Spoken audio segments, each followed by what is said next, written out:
Вот, друзья, я спустился, чтобы пройтись под мосточком. И видите, как он максимально вот колонны из таких вот кусков мяса, друзья. Из таких кусков мяса, прямо камни такие. Видите, вот. Каждый маленький камешек, прямо, я не знаю, прямо сделано с такой любовью.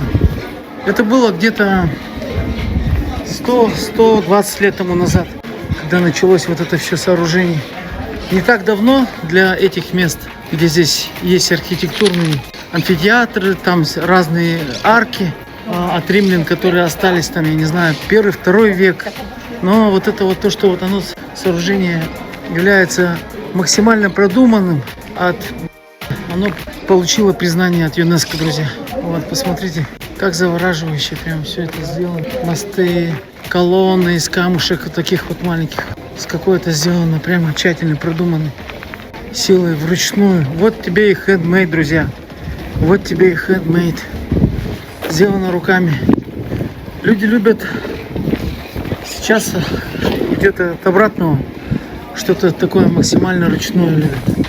Какая красотища. Блин, такое ощущение, что вот этот камешек может упасть, сорваться там. Но нет же.